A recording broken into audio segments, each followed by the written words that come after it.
예레미야 9장 1절에서 9절 말씀입니다. 어찌하면 내 머리는 물이 되고 내 눈은 눈물 근원이 될고 죽임을 당한 딸 내 백성을 위하여 주야로 울리로다. 내가 광야에서 나그네가 머무를 곳을 얻는다면 내 백성을 떠나가리니 그들은 다 간음하는 자요 반역한 자의 무리가 됨이로다. 여호와의 말씀이니라.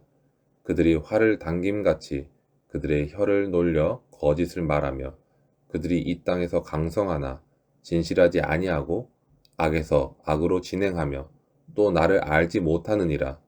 너희는 각기 이웃을 조심하며 어떤 형제든지 믿지 말라. 형제마다 완전히 속이며 이웃마다 다니며 비방함이라.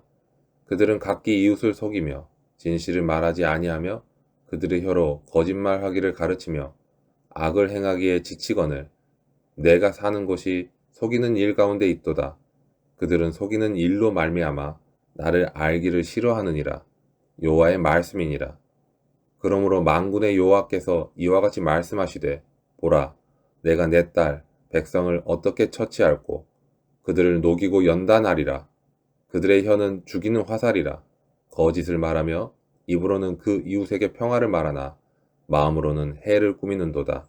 내가 이 일들로 말미암아 그들에게 벌하지 아니하겠으며 내 마음이 이런 나라에 보복하지 않겠느냐.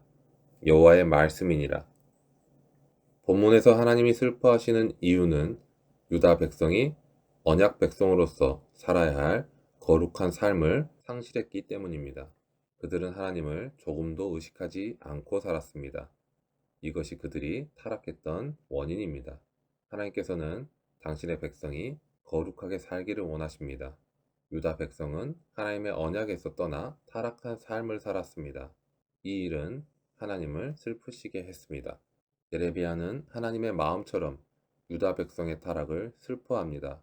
죄악으로 심판받아 사륙당할 자기 민족을 생각하니 그의 눈은 눈물의 근원이 되었습니다. 예레미야는 유다 백성이 짓는 간음죄로 인해 하나님께서 고통받으신다고 말합니다. 그리고 그들은 다 간음하는 자라고 고발합니다. 이것은 유다 백성이 저지르는 우상 숭배에 대한 비판이었습니다. 그들은 유일하신 하나님을 저버리고 이방의 우상을 끌어들여 절하고 숭배하며 하나님을 배신했습니다. 영적 간음은 성적인 타락으로 이어졌습니다. 당시 가나안의 우상 숭배는 종교라는 이름으로 매우 노골적이고 문란한 성적 행위를 요구했습니다. 이처럼 유다 백성은 영적으로도 성적으로도 하나님 앞에서 간음죄를 짓고 있었습니다. 그들이 이렇게 타락한 이유는 무엇일까요? 하나님께서는 그 이유를 내가 그들의 하나님인 줄을 알지 못한다라고 분명하게 말씀하셨습니다. 모든 죄는 하나님을 알지 못하는 영적 무감각에서 출발합니다. 영적 무감각으로 타락한 영혼에게 주어지는 것은 하나님의 심판밖에 없습니다. 그러나 사실 하나님께서는 결코 심판을 원하신 것이 아닙니다. 오히려 심판받는 백성을 멀리 떠나 사막으로 가서 비참한 모습을 보지 않았으면 좋겠다고 탄식하며 눈물을 흘리시는 분이 우리의 하나님이십니다. 신앙 공동체의 가장 중요한 속성은 바로 거룩함입니다. 공동체 구성원들이 사용하는 언어는 그 공동체의 거룩함의 지표가 됩니다. 그런데 유다 백성은 정직한 말을 상실했습니다. 그들은 이웃에게 말로써 온갖 상처를 주었습니다. 그들은 형제들을 속이고 비방했습니다. 그들의 마음은 거짓으로 가득 찼습니다. 예레미야 선지자는 이웃을 속이는 그들의 말이 사람을 죽이는 화살과도 같다고 말합니다. 왜 그들은 입으로는 서로 평화를 말하면서도 마음속으로는 서로 해칠 생각만 했던 것일까요? 그것은 상대방이 사랑과 신뢰의 대상이 아니라 내가 이겨야 하는 경쟁 상대라고 생각했기 때문입니다. 상대방을 속여서라도 자신이 원하는 것을 쟁취해야 한다는 욕심이 앞설 때 우리의 마음속에는 속임수가 난무하게 됩니다. 이스라엘 사회는 이러한 거짓과 속임수로 인해 더 이상 서로를 믿지 못하는 지경에 이르렀습니다. 서로 신뢰할 수 없는 사회는 하나님을 떠난 공동체의 특징입니다. 하나님께서는 우리에게 무한한 자원을 주십니다. 하나님 안에는 모든 풍성한 은혜가 있습니다. 하나님을 섬긴다면 우리가 이웃을 속이거나 거짓말하지 않을 것입니다. 따라서 하나님을 떠난 사람들은 그 무한한 자원에서 떠나 있는 것과 마찬가지입니다. 결국 거짓과 속임수와 같이 잘못된 방식으로 자신의 필요를 채우려 하게 됩니다. 오직 하나님의 진실한 말씀 위에서 세워진 공동체에는 서로를 향한 신뢰가 있습니다. 우리가 서로를 신뢰할 수 있는 진실한 공동체를 세우려면 하나님과 하나님의 말씀 앞으로 나아가야 합니다. 우리가 각자 하나님 안에 거할 때 서로에 대한 믿음을 회복하고 속임수가 없는 진실한 공동체를 세울 수 있는 것입니다. 하나님께서 언약 백성에게 원하시는 삶이 있습니다. 그것은 거룩한 삶입니다. 하나님께서 원하시는 거룩한 백성이 되려면 매일매일을 하나님을 의식하는 삶을 살아야 합니다. 이렇게 하나님을 인정하는 삶을 살 때 우리는 속이거나 거짓을 일삼지 않게 됩니다. 거룩한 삶은 하나님을 인정하는 마음에서 시작됩니다. 무슨 말을 하기에 앞서서 하나님을 먼저 의식하시길 바랍니다. 지금 자신이 하려는 말이 하나님의 뜻에 합당한지 먼저 생각해 보시기 바랍니다. 우리는 매일 하나님을 의식하고 인정해야 합니다. 이러한 태도가 우리를 거룩한 삶으로 이끄는 것입니다. 하나님께서는 언약 백성의 타락한 삶을 그냥 보시지는 않습니다. 하나님께서는 타락한 유다 백성에게 징계의 채찍을 드셨습니다. 그리고 그들을 불같은 고난에 던져 넣으셨습니다.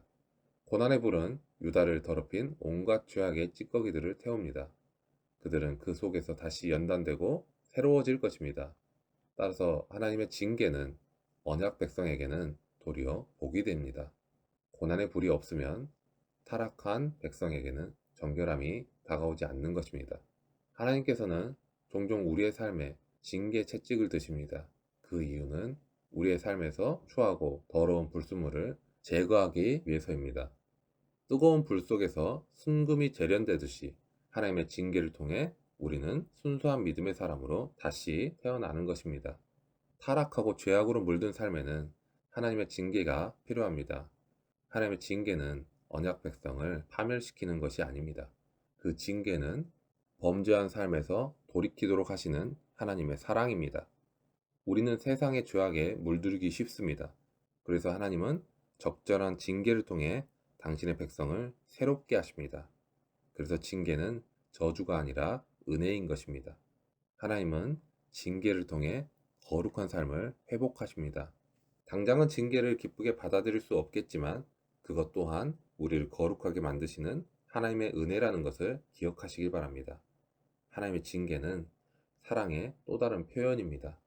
하나님을 떠난 유다 백성은 우상 숭배와 간음이라는 타락의 길로 빠졌습니다. 그들의 이러한 죄악은 서로에게 속임수를 행하고 거짓말을 꾸미는 데까지 이르렀습니다. 이스라엘 사회는 더 이상 신뢰도, 진실도 없는 공동체가 되어버렸습니다. 하나님을 떠난 인간의 모습은 이것과 같습니다. 어느 날 우리의 실상도 크게 다르지는 않을 것입니다. 이렇게 병든 공동체가 회복될 수 있는 길은 하나님의 말씀으로 다시 하나님께로 돌아가는 것밖에는 없습니다. 하나님과 하나님의 말씀 안에서만 회복의 소망이 있기 때문입니다. 한 공동체의 영적인 정체성과 실제 모습이 언제나 일치할 것이라는 보장은 없습니다. 하나님을 인식하지 않고 우리 본성대로 살아간다면 어느새 죄악의 길 한가운데 있을 것입니다. 우리의 영적 정체성은 거룩한 삶을 요구합니다.